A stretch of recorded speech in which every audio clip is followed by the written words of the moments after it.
Hi అండి, బాగున్నారా? నేను మీ రమాదేవినండి. ఈరోజు మనం వేడివేడిగా ఎగ్ ఫ్రైడ్ రైస్ ప్రిపేర్ చేసుకుందామండి. దీని తయారీ విధానం ఎలాగో చూద్దామండి. చాలా చాలా టేస్టీగా ఉంటుంది. ఒక్కసారి ట్రై చేయండి. ఇప్పుడు చూద్దాం. పాన్ పెట్టుకున్నానండి స్టవ్ పైన. పాన్లో ఆయిల్ వేసుకున్నాను. గుడ్లు నీళ్ళ చితరకొట్టి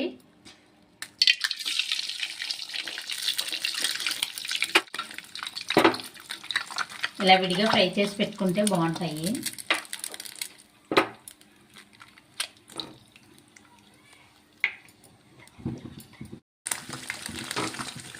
ఇలా ఫ్రై చేసుకోవాలండి. ఇలా ఉక్కర్లో ఫ్రై చేసుకుంటే ఇలా ఫ్రై అయింది కదండి. ఇప్పుడు రుచికి సరిపడా సాల్ట్ వేసుకుందాం. కొంచెం తిందాం.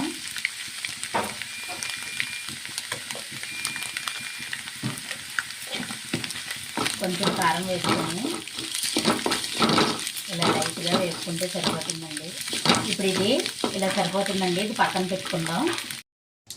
స్టవ్ పైన పాన్ పెట్టి ఆయిల్ వేసుకున్నాను. ఆయిల్లో సాజీరా, సోంపు, దాల్చిన చెక్క ముక్క, బీ లీఫ్ వేసుకున్నానండి.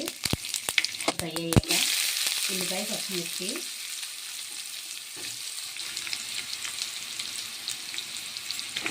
పచ్చిమిర్చి ఫ్రై చేసుకుందాం. ఉల్లిపాయలు అలా ఫ్రై అయినాయి కదండి. అల్లం వెల్లుల్లి పేస్ట్ వేసుకుందాం. అల్లం వెల్లుల్లి పేస్ట్ పచ్చివాసన పోయే వరకు వేయించుకోవాలి. క్యారెట్, బంగాళదుంప ముక్కలు,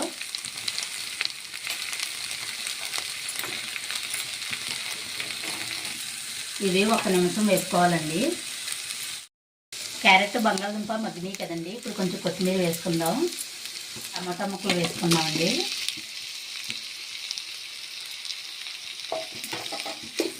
వెజిటేబుల్స్ అన్నీ మగ్గిపోయినాయి కదండి. ఇప్పుడు రుచికి సరిపడా ఉప్పు వేసుకుందాం. సాల్ట్, రుచికి సరిపడా సాల్ట్, కొత్తిమీర వేసుకున్నానండి. 1 స్పూను కారం వేసుకుందామండి. ఇప్పుడు ఉడికించి చల్లార్చుకున్న రైస్ వేసుకుందాం. దీంతో 2 కప్పులు తీసుకున్నానండి రైస్ నేను.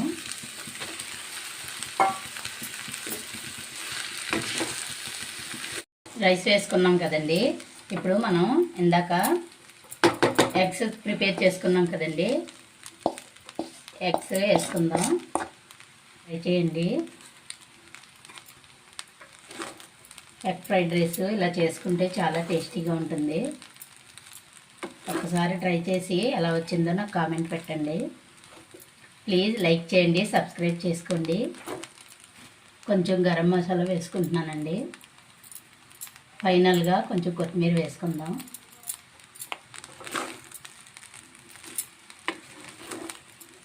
వేడి వేడి ఎగ్ ఫ్రైడ్ రైస్ రెడీ.